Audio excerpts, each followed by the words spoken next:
Welcome to the Nevis Newscast. Today is Monday, August 28th, 2017. I'm Fredicia Liebert.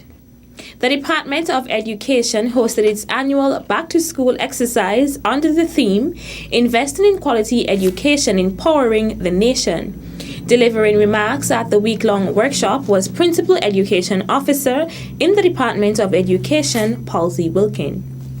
We continue to invest in our teachers, our students, our education officers, in fact, all who work in education, because we realize that we get out what we put in. And so if we are to get what we want to get in our nation, we must put in order to get back. And so our goals span international, regional, national, local, as well as school levels. And in order for us to meet these goals effectively, we must collaborate. We must come together. Wilkin also thanked the key persons in the education system for their continued contribution to the development of the children on the island and encouraged them to make use of the opportunities provided. She also urged them to do self-reflection so that they can make improvements to further assist the children. Also present at the event was Permanent Secretary in the Ministry of Education, Kevin Barrett, who gave the teachers words of encouragement. Teaching is not an easy task. It is not easy for anyone, even if you have been in it for a long time. But I want you teachers who have been in it for a long time that you embrace the nuance. The Permanent Secretary also commended the principals and teachers on a job well done in the last school year. I have seen some improvement in some key areas in improvement in the pass rates. I congratulate all the teachers who would have helped that to have happened. I wish to encourage you to continue the hard work, diligence and belief in your students. Also present at the ceremony was Acting Premier of Nevis, the Honorable Mark Brantley, and Chief of Education Planning, the Federal Ministry of Education, Dr. Neva Pemberton.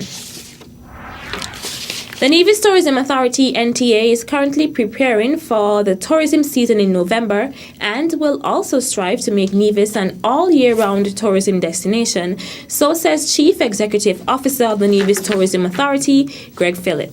Well, the tourist season on Nevis, we like to think, is year-round because obviously while it slows down during the summer, Nevis is still open for business. And if this summer is any indication, we're headed in the right direction as it relates to us really beginning to turn things around to where Nevis is really what we want it to be, which is a premium year-round destination. Our quest for Nevis is really to turn Nevis into a year-round destination so that ultimately we do not have to think to even say things like the off-season.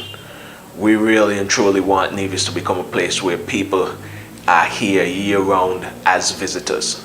We feel that we're making very good progress with that. The CEO explained that festivals such as Culturama and the Nevis Mango and Food Festival are attracting numerous visitors to the island, and for the first time in years, the Nisbet Plantation Beach Club remained open throughout the summer. Philip attributes the hotel's decision to hoteliers recognizing the opportunities available to them in the summer through visitor arrival. It says that we are truly evolving into a year-round destination. We can speak of our tourism industry and success in it so far. Philip stated that the NTA's primary focus is ensuring that tourism is viable to the stakeholders in the sector. Ultimately for Nevis, it's not just about the numbers of people who actually come, it's the quality of the people who come and how much they spend. We're too small a nation to, or an island destination to really begin to think about just the masses, just mass tourism, and how many people can we cram into Nevis as visitors. We're beginning to truly look at the quality of people and to see how much are they spending with the people here on Nevis when they do visit. So once we can concentrate on people who are driving the average daily spend rate for each individual tourist up, I think that we're on the right track. That was CEO of the NTA, Greg Phillip. The prize-giving ceremony for Culturama 43 took place on Saturday, 26th August at the newly renovated Cultural Village. Acting Permanent Secretary in the Ministry of Culture, John Hanley, delivered remarks on behalf of the Minister of Culture, the Honourable Mark Brantley, who was away on official business. I bring you greetings on behalf of the Minister of Culture, the Honourable Mark Brantley, who is off island on official duties.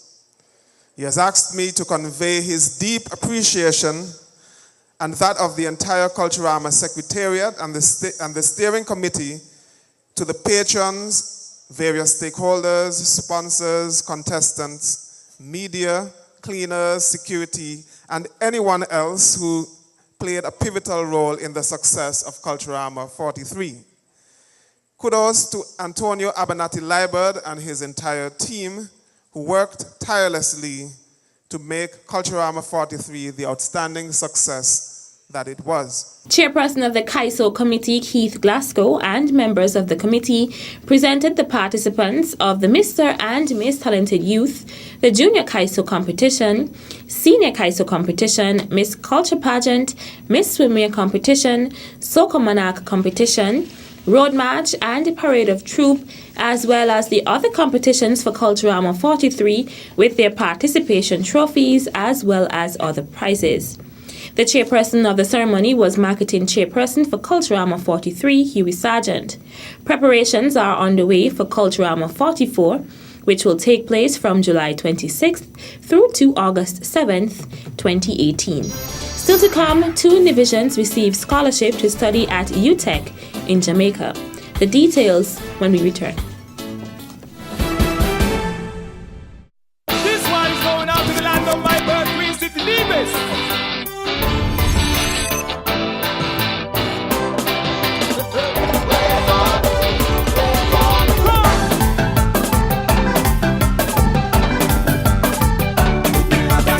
Truly, one of the few places that has an untouched beauty that has captivated the hearts of many.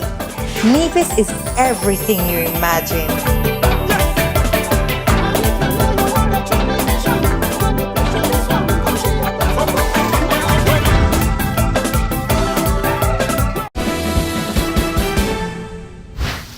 Welcome back. With representatives of the religious community now committed to working closer with the government and the security forces in addressing the issue of crime and violence, Prime Minister Dr. the Honourable Timothy Harris is now calling on them to do more in terms of offering counselling services to loved ones affected by crime.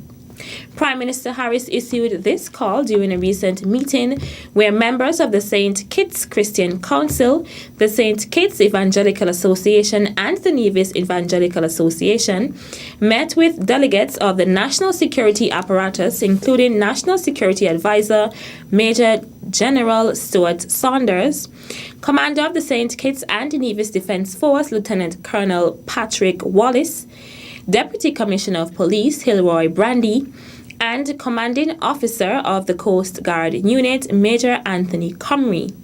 The Prime Minister said, "You go to the funerals and wish to say your sympathies, but what happens to the families after in terms of an engagement, in terms of knowing somebody still cares, in terms of helping them to deal with their tragedy and not being revengeful?"